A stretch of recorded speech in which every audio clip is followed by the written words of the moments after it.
Well, more than 13,000 families in Alabama have applied to receive tax credits through the Choose Act to help fund their education. State Capitol reporter Ryan Hall tells us why some state leaders say it's moving students forward while others disagree.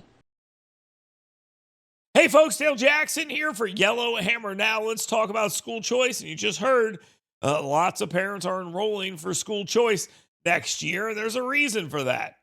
Alabama schools aren't good enough for my kid, and they're not good enough for yours either.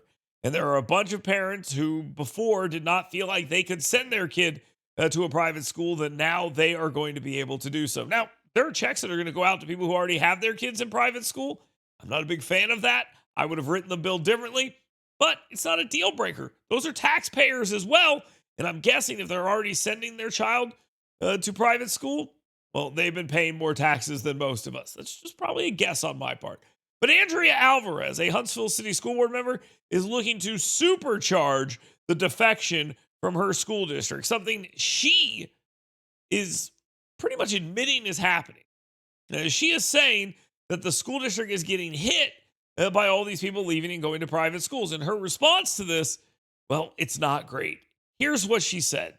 She went on social media and declared that anyone that was going to pull their kids from her school system should have to talk directly to every kid in the school district and explain to them why the kids that were leaving deserved better educations than the kids that were being left behind. Now, a couple of things here. Andrea Alvarez is not that smart. That's number one. Number two, and this is important, she's admitting that leaving those school districts and going to private school will give them a better education because they deserve more. That's her argument. Now, this is class warfare nonsense, and that's all they know how to do. It's not going to work.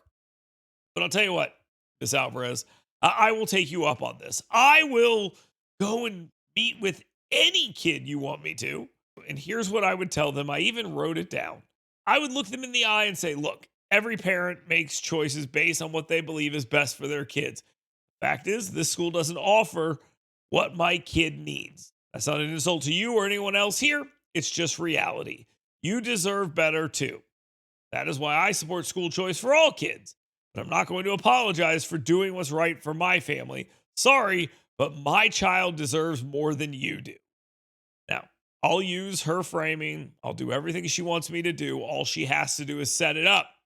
I don't think she actually wants this to happen, because then those kids would realize, wait a second, the private school kids aren't the bad guys. It's people like Andrea Alvarez.